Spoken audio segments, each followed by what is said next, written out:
पापा, हाँ बेटा। ये ईरान में क्या चल रहा है?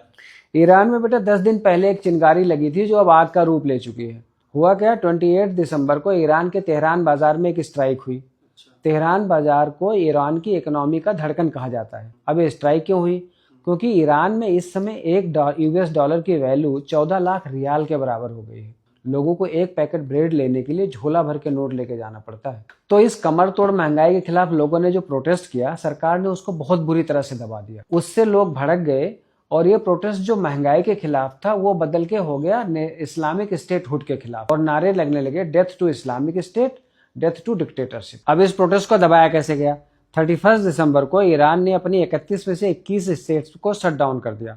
रीजन बताया कि बहुत ठंड है, बट ये फॉल्स शट डाउन बैकफायर कर गया। पब्लिक को छुट्टी मिली, वो नेशन वाइड प्रोटेस्ट करने लगे और ये प्रोटेस्ट पहुंच गया उनके क्वाम सिटी में, जो उनका रिलीजियस कैपिटल है, और पिछले 30 सालों में वहां पे कोई प्रोटेस्ट हुआ ही नहीं है। अब ये प्रोटेस्ट और न फैले इसलिए सरकार ने पूरे देश में इंटरनेट ब्लैकआउट कर दिया। अब पब्लिक के लिए तो इंटरनेट बंद कर दिया, लेकिन गवर्नमेंट ऑफिशियल्स को व्हाइट सिम कार्ड इशू किए गए। ये बात पब्लिक को पता चल गई। पब्लिक इससे और भड़क गई और देश के बहुत सारे शहरों में फिर से प्रोटेस्ट होने लगे। अब यहाँ पे एंट्री होती ट्रम्प भाई साहब की। उन्होंने ट्वीट किया है कि ईरान में अगर और डेथ होती है तो हम पब्लिक सेफ्टी के लिए ईरान में इंटरवेंशन करेंगे। अब ईरान भी इस बात को समझता है कि इजराइल और अमेरिका तो कभी भी आ सकते हैं, इसलिए उन्होंने कुछ दिन पहले अपने डिफेंस डॉक्ट्रिन को ही चेंज कर दिया है। पहले ये था कि अगर कोई देश उन पे अटैक करेगा तो वो रिटेलिएट करेंगे।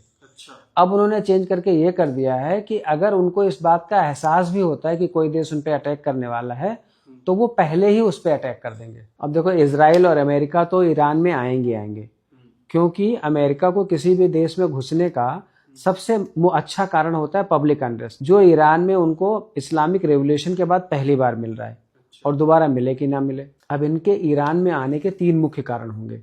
पहला, पब्लिक सेफ्टी नहीं बल्कि ईरान के न्यूक्लियर कोड्स को प्रोटेक्ट करना कि वो हमास और हिजबुल्लाह के हाथों में ना पड़ जाएं। दूसरा, मिडिल ईस्ट में जो इजराइल के चारों तरफ रिंग ऑफ फायर बन गई है उसको खत्म करना।